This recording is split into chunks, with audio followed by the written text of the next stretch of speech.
Hello everyone, Charles Watts here from Goal.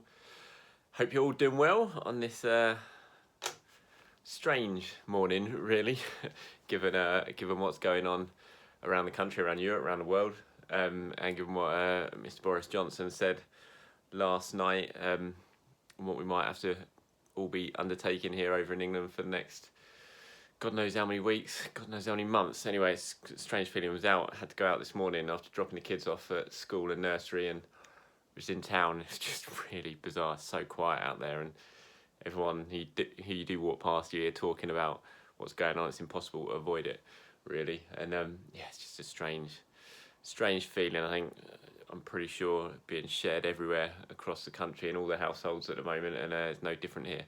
But you're sort of trying to get on with it and keep spirits up, and it's just a shame there's no football, really, because I think that's the thing, we all get lost in that, don't we? It's a bit of an escapism. We can all just forget about what's going on in your everyday life and enjoy the football, and we can't do that at the moment, can't do that for a fair while yet, and it's a shame, but what you're going to do, this is a situation we all find ourselves in now. We've got to try and keep the spirits up, hopefully stay healthy for all of you, and get through it all and get back to enjoying what we love doing, which hopefully in a few months we will do that. Last time I spoke to you, I sort of spoke about the initial issues at Arsenal following the announcement that Mikel Arteta had contracted coronavirus, and the whole squad had gone into lockdown, into quarantine basically for 14 days. So I thought I'd just come on now. We're a few days beyond that. We're on Tuesday now. And I thought I'd just come on and sort of update you as best I know as how Arsenal are sort of dealing with the situation, how the players are coping, how the executives are coping. Now, basically, how they're trying to keep a club that is effectively shut, how they keep trying to keep it running and keep things ticking over at the moment, trying to best get through this crisis, and then just talk about a couple of other things as well. But obviously, coronavirus, and that is dominating at the moment what is going on at Arsenal and around football. So in terms of Arsenal, obviously the players are still in undertaking their 14-day isolation. So the staff, well over 100 people at the club, players, staff, chefs, security, communication staff, everyone who came into contact with Mikel Arteta before he went down last Wednesday with the illness are self-isolating as well. In terms of the players, they're at home, as you'd expect. Yeah, I'm sure plenty of you have seen their videos they've been posting on Instagram, on Twitter. So they're all at home doing what they can. The club in regular contact with Mikel Arteta, as far as I understand it, and Edu as well, technical director, have been in touch with the players during this process so far, just sort of keeping them up to date with what's going on, finding out how they're doing. All the players have been given sort of tailored fitness plans at the moment to sort of keep themselves in best shape possible during these 2 weeks, because obviously they can't be out training every day like they would be at London Colney. But they've all got gym. Well, most of them have got personal gyms. I mean, they've got lovely houses, as I'm sure you've seen. And those who have in gyms have been given fitness plans to work to. Those who don't have gyms or don't have equipment are being sent them by the club. So exercise bikes, weights, things like that have all been sent out to the players, and they've been issued with tailored fitness plans that they're expected to follow at the moment. Have been doing since they got sent home last week, and will continue to do so until their quarantine period ends on the 24th of March. Also dietary requirements as well. They've been sent home, what they should be eating over the next couple of weeks, and they're expected to be adhered to, wherever they are. Obviously, it's up to the players, but you'd expect, a team like Arsenal, a club like Arsenal, it's all very professional, and the players want to keep themselves in best possible shape, so that if they do come back relatively quickly, which, let's face it, is highly unlikely, the date of April 4th is when they're supposed to be playing Norwich next, and that's when the Premier League's due to get back to action, but I don't think anyone's really expecting that to happen. It'll probably go well beyond that, but yeah, just in case, they've been given these strict dietary plans, strict fitness routines, and the players are expected to keep going and stay as fit as possible. as I said, Mikel Arteta and Eto have been in contact with the squad, just keeping more probably trying to keep spirits up than anything else. Just find out how they're doing. Mikel Arteta, I understand, is doing very well. Already beginning to feel a lot better. We're not going to hear from him for a good couple of weeks yet, at least, but he is understood to be doing a lot better.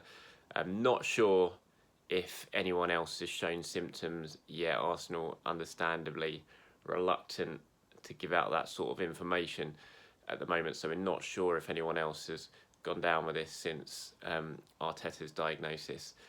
I haven't seen it come out anywhere else, and people that I've been speaking to just, totally understandably, don't really want to share that information, and so I'm not sure if anyone else is suffering yet other than Arteta.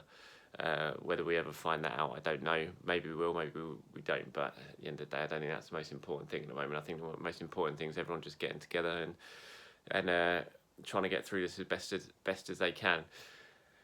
There's obviously, today is Tuesday, UEFA are meeting right now at this moment I'm recording this video, where they've been speaking to club associations, also talking to FAs around the world, just basically trying to find out and set a plan in motion for what can happen next. It looks like Euro 2020 is going to be postponed, pushed back to Euro until 2021, the summer of 2021, and that will give up time for clubs, hopefully, and leagues to finish their league season throughout the summer, rather than in May, which is where the regular season is scheduled to end. That will certainly, best case scenario, go on to sort of June, July, something like that. So we'll have football to look forward to in the summer, fingers crossed, but just not at the moment.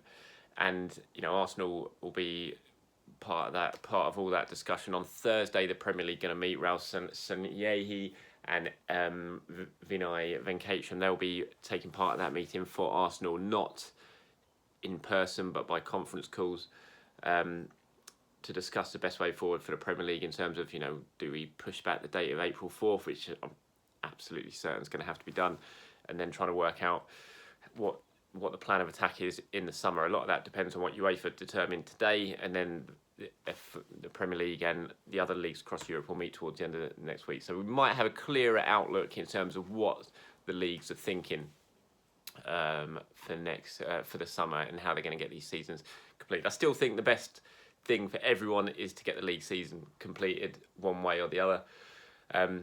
Obviously, there's been lots of jokes about Liverpool missing out on the title, blah blah blah, and as I know we all like to have a joke in everything, but I do still think the best thing for football is to somehow get the season completed if we can, and if there is space given in the summer to do that, and then possibly we can start next season a little bit later.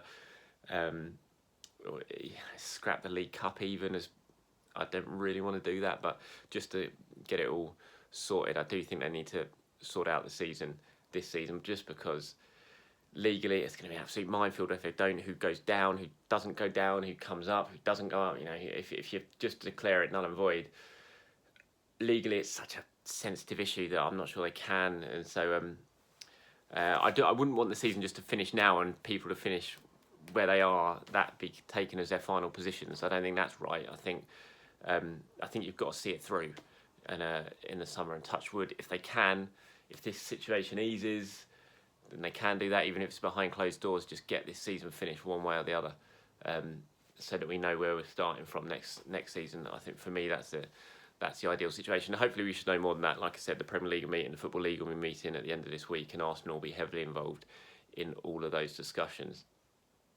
Training ground and Hale End still on lockdown, still closed for now. Arsenal are hoping to get both facilities open as quickly as possible, just so that anyone who's not in self-isolation could get back and start getting into some sort of routine, but they don't want to take any risks. Both have been deep cleaned extensively over the weekend, and the club just don't want to do anything that potentially puts people back at risk, so they want to make sure everything's okay and everything's right to open before they do open those facilities. But the idea is the club at the moment, someone described it to me as a slight holding pattern. That's where Arsenal are right now, just waiting to get green lights from various different areas before attempting to get back to some sort of normality. And yeah, they're hoping that Hale End and Colney will be open as soon as possible, just for some of the players, because I think there probably are a couple of players who weren't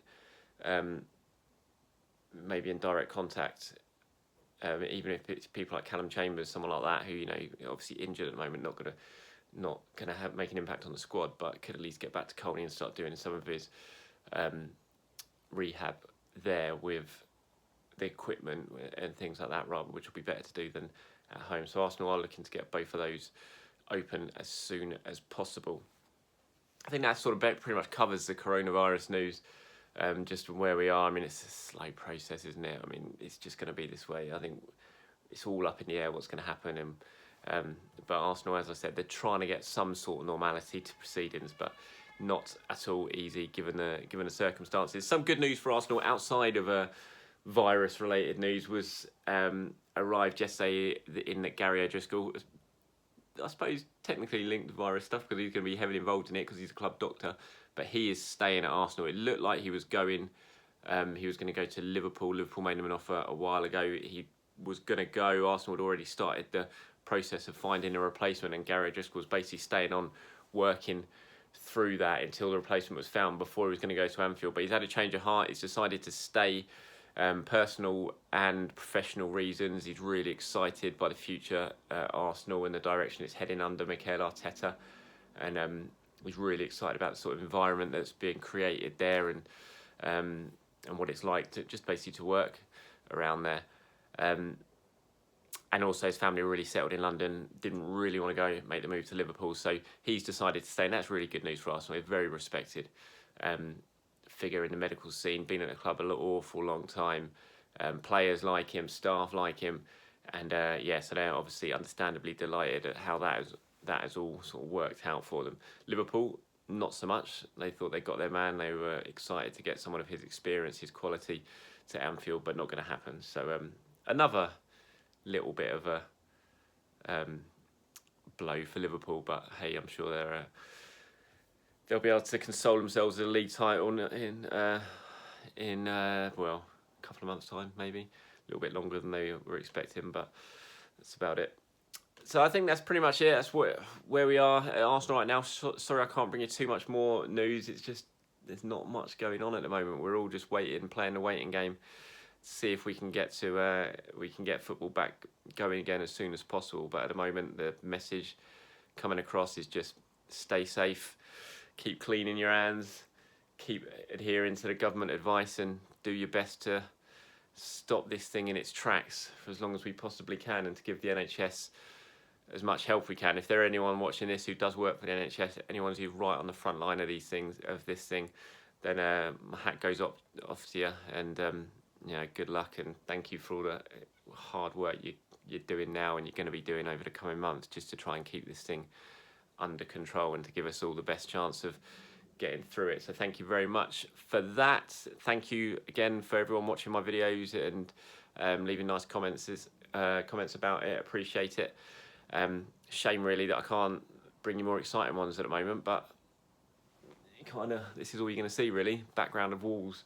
At the moment it's not going to be any backgrounds of stadiums or London Colney for a while yet, unfortunately, which I'm sure those are the more interesting videos for you to watch rather than me just sitting in my bedroom with a plain white wall behind me. But that's where we are right now, and hopefully I'll be back out in the field as quickly as possible and bringing you reports from the front line of all things Arsenal, rather than talking about medical stuff that most of us don't really understand. But that's where we are. So thank you very much for joining me, and please do what I'm going to do. I promise you, I know I said this a couple of videos ago, but I am going to do this now for the next video rather than waffle about depressing stuff like I pretty much have been today.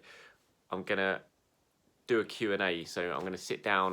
I'm going to have to find a decent chunk of time to do this because I'm going to put it out on Twitter. If you don't follow me on Twitter, please do. It's my handle is @Charles_Watts.